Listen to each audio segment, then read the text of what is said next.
Hello बच्चों, कैसे हैं। जैसा कि हम लोग पहला पाठ हिंदी का काव्यखंड का पढ़ चुके हैं, दूसरा भी पढ़ चुके हैं और कल हम लोग तीसरा पाठ भी घनानंद पढ़े थे। तो बच्चों आइए आज हम लोग काव्यखंड का ही चौथा पाठ शुरू करते हैं। पाठ का नाम है स्वदेशी। इसके लेखक हैं बद्रीनारायण चौधरी प्रेमघन। अध्याय शुरू करने से पहले हम लोग एक बार लेखक परिचय पढ़ लेते हैं। और लेखक परिचय आप लोग स्क्रीनशॉट ले लिया करें, ताकि इसमें ज़्यादा कुछ नहीं है, बस 2-4 टॉपिक है, इसमें से एक ऑब्जेक्टिव आ जाता है। इसमें आप लोग भूल चूक मत कीजिए। लेखक का नाम है बद्रीनारायण चौधरी प्रेमघन। इनका जन्म हुआ था 1 सितंबर 1855 मिर्ज़ापुर उत्तर प्रदेश। मृत्यु 1922 ईस्वी में हुआ था। प्रेमघन भारतेंदु हरिश्चंद्र को अपना आदर्श मानते थे। ये भी ऑब्जेक्टिव क्वेश्चन आता है कि प्रेमघन अपना आदर्श किसे मानते थे। 4 ऑप्शन दे देता है, तो आप लोग इसको याद रखिएगा, भारतेंदु हरिश्चंद्र। और 1874 में मिर्ज़ापुर में रसिक समाज की स्थापना भी किए थे। इनकी जो रचनाएं हैं प्रेमघन सर्वस्व में संग्रहित की गई हैं। प्रमुख रचनाएं हैं भारत सौभाग्य, प्रयाग रामागमन, जीर्ण जनपद। यही इनकी प्रमुख रचनाएं हैं। बस इतना ही जीवनी है, इसमें से एक ऑब्जेक्टिव रहेगा ही रहेगा। तो आइए इस पाठ को हम लोग शुरू करते हैं और श्लोक का अर्थ जानते हैं। उससे पहले आप लोग इस चैनल से बने रहें। जैसा कि मैंने वादा किया था कि मैं हिंदी, संस्कृत और सोशल साइंस ख़त्म करके एग्ज़ाम से पहले एकदम तैयारी के साथ, और वो भी ज़्यादा क्वेश्चन नहीं, आप तो देख ही रहे होंगे, 3-4 वीडियो में देख लिए होंगे। हर अध्याय से मैं आपको बस 2 ही 3 क्वेश्चन दे रहा हूँ और आप एकदम निश्चिंत रहिए। उसी 2 क्वेश्चन को बस याद कीजिए, उसी में से क्वेश्चन आएंगे। तो इस अध्याय का भी IMP क्वेश्चन जानने के लिए वीडियो के अंत तक जुड़े रहें। तो बच्चों आइए शुरू करते हैं इस पाठ का कविता। इसका पहला श्लोक है, सबे विदेशी वस्तु नर गतिरत रीत लखात, भारतीयता कछु ना भारत में दर्शात। बच्चों चूंकि इस अध्याय के नाम से ही क्लियर है स्वदेशी। स्वदेशी अपना देश, कहने के तो स्वदेशी है, अपना देश है, लेकिन यहाँ के लोग विदेशी बनते जा रहे हैं। हम लोग सारी विदेशी वस्तुओं को अपनाते जा रहे हैं।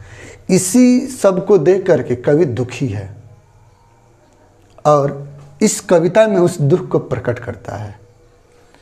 सबे विदेशी वस्तु नर गतिरत रीत लखात, भारतीयता कछु ना भारत में दर्शात। अर्थात यहाँ की सभी वस्तुएं विदेशी हो गई हैं।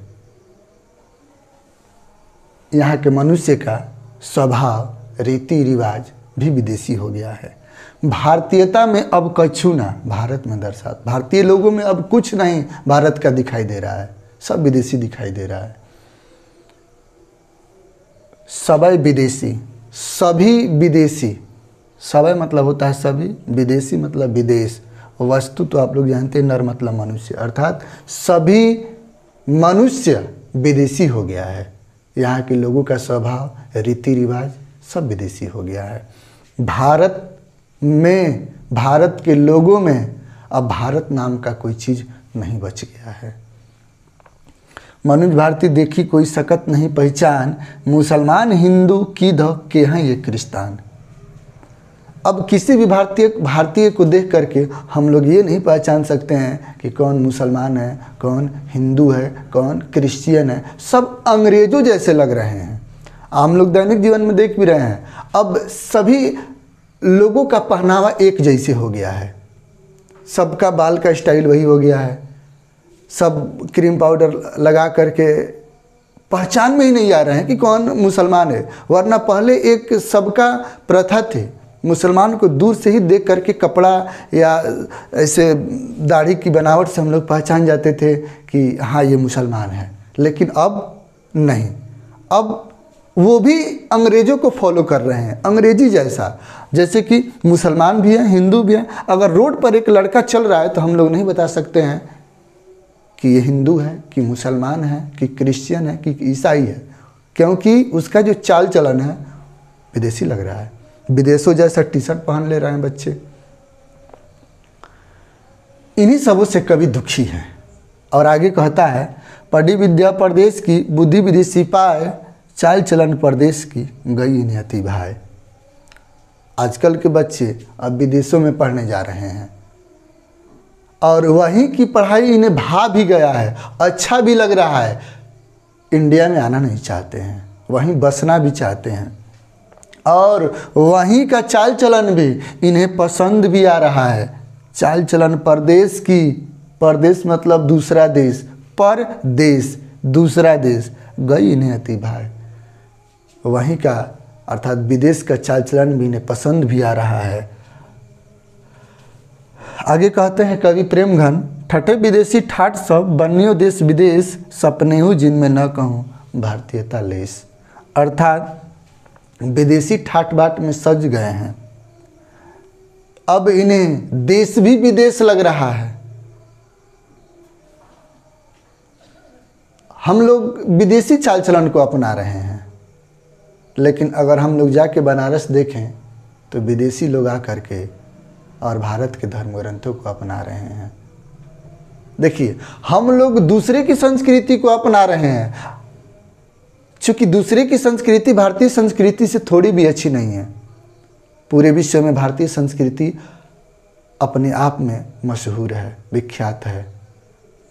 भारत का धर्म ग्रंथ रामायण हो या महाभारत, पूरे विश्व के लोग इसे आज पढ़ रहे हैं। लेकिन हिंदुस्तान के लोग अपने ही धर्म संस्कृति को भूलने में लगे हुए हैं। पहले शादी विवाह में सब लोग प्रेम से बैठ कर के भूमि पर भोजन करते थे। अब आज हम लोग जो प्रथा चलाए हैं, खड़े होकर के भोजन कर रहे हैं। बच्चों, ये देश, ये भारत का संस्कृति नहीं है, ये हम लोग विदेशों का संस्कृति अपनाए हुए हैं। हालांकि ये कतई सही नहीं है कि हम अपने धर्म और संस्कृति को भूलते जा रहे हैं, हम लोग अपने भारतीयता को खोते जा रहे हैं। इस अध्याय का अगला श्लोक है, बोली सकत हिंदी नहीं, अब मिले हिंदू लोग, अंग्रेजी भाखन करत अंग्रेजी उपभोग। अब हम भारतीय लोग, हम हिंदू लोग आपस में हिंदी बातें भी नहीं कर रहे हैं, बस अंग्रेजी how are you, how do you do, बस अंग्रेजी ही बोल रहे हैं।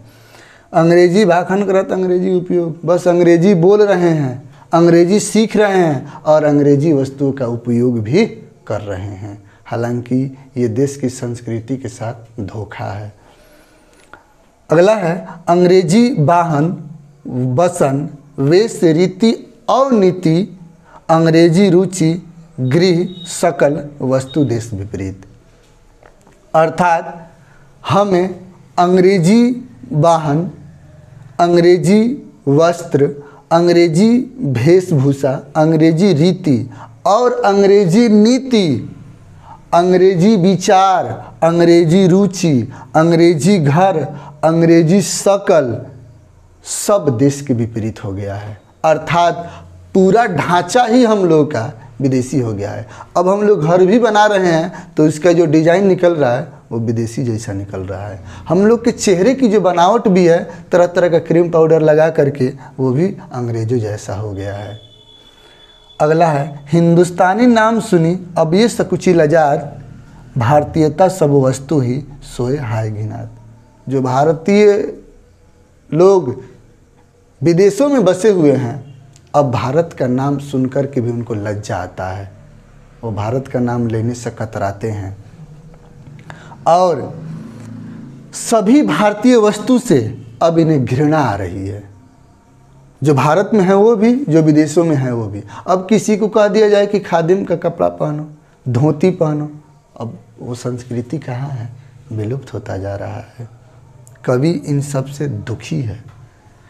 देश नगर बानक बनो सब अंग्रेजी चाल, हाटन में देखूं बड़ा बसे अंग्रेजी माल। हाटन मतलब होता है बाजार। देश नगर बानक बनो सब अंग्रेजी चाल, अर्थात देश और नगर सब में सबकी वेशभूषा, सबका चाल चलन सब अंग्रेजी हो गया है।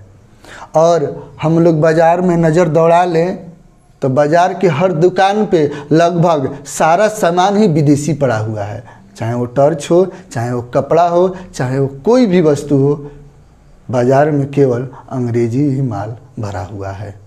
आइए इस अध्याय का अगला श्लोक देखते हैं।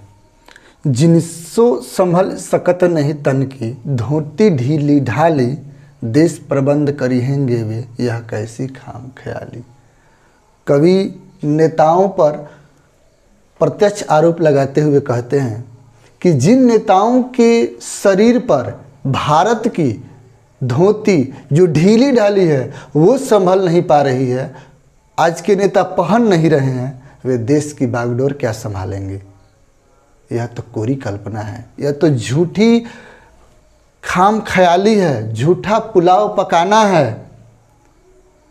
ऐसे नेताओं को हम चुन करके भी गलती कर रहे हैं। दास वृत्ति की चाह चाहूँ, दिसी चारहूँ बरन बढ़ाली, करत खुशामद झूठ प्रशंसा मानहु बने डफाली। अर्थात गुलामी करके जीवन यापन करना ब्राह्मण, क्षत्रिय, शूद्र, वैश्य की चाहत हो गई है। अंग्रेजों की खुशामद करने वाले ये लोग भारत की झूठी प्रशंसा करते हैं, जैसे मानो कोई डफाली बज रहा है। बच्चों, अध्याय खत्म हुआ। मैंने श्लोक का अर्थ बताया, उम्मीद है कि आपको पसंद आई होगी, आप समझे होंगे। तो आइए अब इस अध्याय से क्वेश्चन आंसर हम लोग देख लेते हैं।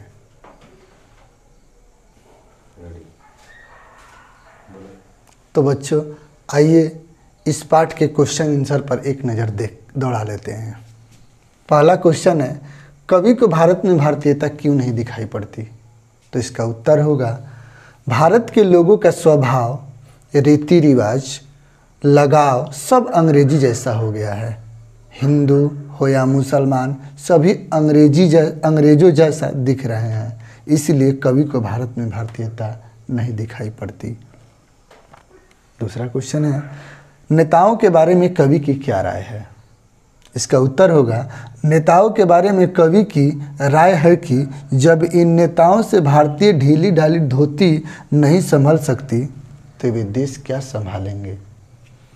अगला क्वेश्चन है, कवि ने डफाली किसे कहा है और क्यों। इसका उत्तर होगा, कवि ने डफाली उन लोगों को कहा है जो भारतीय वर्ण व्यवस्था को मानते हैं, क्योंकि ये लोग गुलामी करके ही जीना चाहते हैं और अंग्रेज़ों की झूठी प्रशंसा और अंग्रेज़ों की खुशामद करते हैं तथा भारतीय व्यवस्था की झूठी प्रशंसा करते हैं। व्याख्या करने में दो है, लेकिन ये आएगा। व्याख्या है, मनोज भारती देखी कोई सकत नहीं पहचान। इसका उत्तर होगा, प्रस्तुत पदांश हमारे पाठ्यपुस्तक गोधूली भाग 2 के स्वदेशी शीर्षक कविता से लिया गया है, जिसके लेखक प्रेमघन है। इस कविता में कवि भारतीय व्यवस्था से दुखी है। भारतीय लोगों का चाल चलन, वेशभूषा सब अंग्रेजी हो गया है। भारतीय लोगों को देखकर हम नहीं पहचान सकते हैं कि कौन हिंदू है, कौन मुसलमान। हम आशा करते हैं कि ये अध्याय आपको संपूर्ण समझ में आया होगा और क्वेश्चन इसमें बच्चों ज़्यादा थे, लेकिन जो आने वाला है, जो IMP है, VVI है, मैंने बस वही लिखा है। तो आप इन क्वेश्चनों का स्क्रीनशॉट ले करके आसानी से याद कर लीजिएगा। तो बच्चों आज के लिए बस इतना ही। मिलते हैं कल हम लोग 5वें पाठ भारत माता में, और उसका भी अर्थ हम लोग बहुत सिंपल तरीके से समझ लेंगे।